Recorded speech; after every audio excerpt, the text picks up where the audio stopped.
মুড়িঘণ্ট।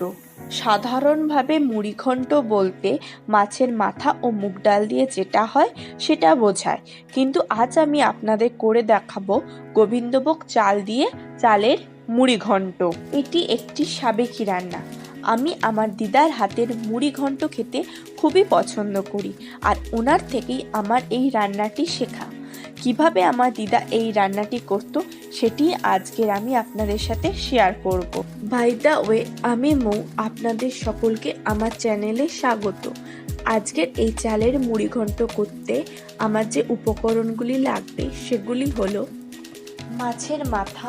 আমি এখানে কাতলা মাছের মাথা নিয়েছি, আপনারা যে কোনো মাছের মাথা নিতে পারেন। গোবিন্দভোগ চাল, আলু, আমি এখানে একটা মিডিয়াম সাইজের আলুকে ডুমো ডুমো করে কেটে নিয়েছি। লাগবে পেঁয়াজ, এখানে আমি একটা মিডিয়াম সাইজের পেঁয়াজকেও ডুমো ডুমো করে কেটে নিয়েছি। সাথে লাগবে আদা বাটা, রসুন বাটা, কাঁচা লঙ্কা, তেজপাতা, গোটা গরম মশলা, জিরে, হলুদ, লঙ্কা, নুন, চিনি। সাথে লাগবে কিছু পরিমাণে কাজু ও কিশমিশ, লাগবে ঘি ও সর্ষের তেল। সাথে আমাদের লাগবে গরম মশলা। আমি এখানে সানরাইজের শাহি গরম মশলা ব্যবহার করেছি। প্রথমে আমরা একটা পাত্রে গোবিন্দভোগ চালকে নিয়ে নেব। নিয়ে চালটা ভালো করে জল দিয়ে ধুয়ে চালটার জল ঝরিয়ে নেব। এবার গ্যাস জ্বালিয়ে তাতে কড়া বসিয়ে দেব। কড়াটা একটু গরম হলে তাতে কিছুটা পরিমাণ ঘি দিয়ে দেব। ঘিটা না গলে যাওয়া পর্যন্ত কিছুক্ষণ অপেক্ষা করব। ঘিটা গলে গেলে তাতে দিয়ে দেব কাজু ও কিশমিশ। কাজু ও কিশমিশটা একটু নেড়ে চেড়ে নিয়ে তাতে দিয়ে দেব গোবিন্দভোগ চাল।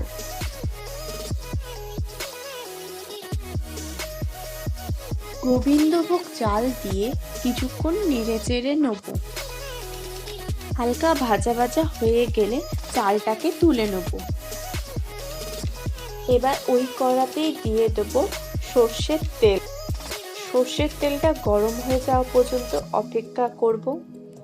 তেলটা গরম হয়ে গেলে তাতে দিয়ে দেব কেটে রাখা আলু। আলুগুলোকে দিয়ে আলুগুলোকে ভালো করে ভেজে নেব।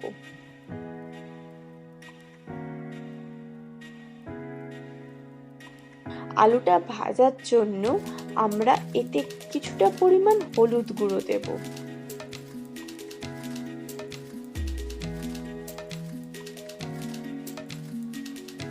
দেখুন আলুগুলো ভাজা হয়ে গেছে। এবার আলুগুলোকে তুলে নেব। এবার ওই কড়াতেই আরো কিছুটা পরিমাণ তেল দিয়ে দেব। দিয়ে তাতে মাছের মাথাগুলোকে ভালো করে ভেজে নেব। দেখুন মাছের মাথাগুলো ভাজা হয়ে গেছে। এবার এটাকে আমরা একটা পাত্রে তুলে নেব।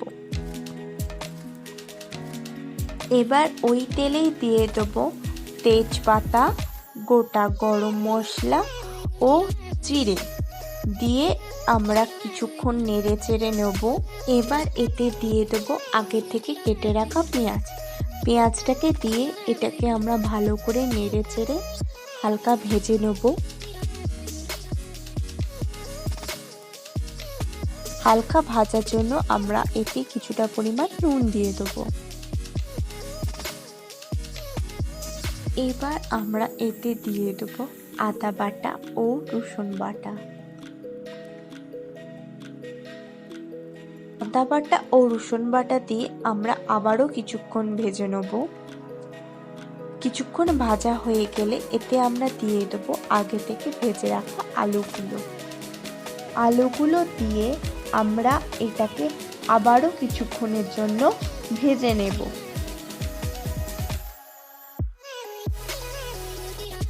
এবার এতে আমরা দিয়ে দেব পরিমাণ মতন হলুদ গুঁড়ো, লঙ্কা গুঁড়ো ও নুন।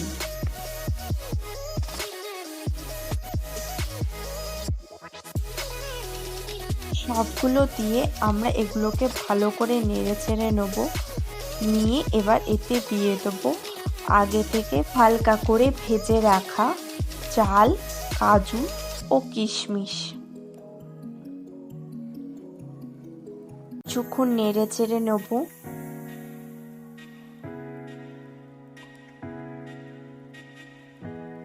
এতে দিয়ে দেবো আগে থেকে ভেজে রাখা মাছের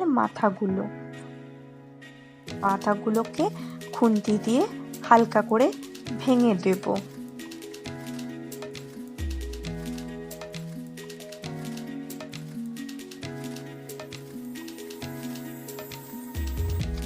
দেখুন মাছের মাথাগুলো ভাঙা হয়ে গেছে। এবার এটা কিছুক্ষণ নেড়ে এতে আমরা গরম জল দিয়ে দেব।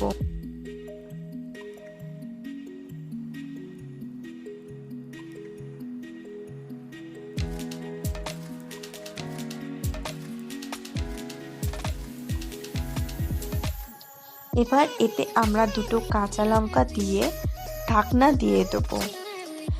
ঢাকনা দিয়ে এটাকে আমরা এবার দমে হতে দেব। তবে মাঝে মাঝে ঢাকনা খুলে আমরা এটাকে নাড়িয়ে দেব। দেখুন আমাদের জল সমস্ত শুকিয়ে গেছে এবং চালও সিদ্ধ হয়ে গেছে। এবার এতে আমরা দিয়ে দেব ঘি ও গরম মশলা।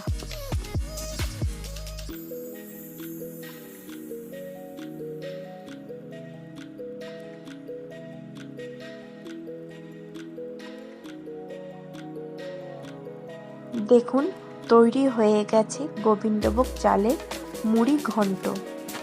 আশা করি আজকের এই ভিডিওটি আপনাদের ভালো লেগেছে। যদি ভালো লাগে তাহলে অবশ্যই আমার চ্যানেলটি সাবস্ক্রাইব করে নেবেন এরকম নিত্য নতুন রেসিপি পাওয়ার জন্য।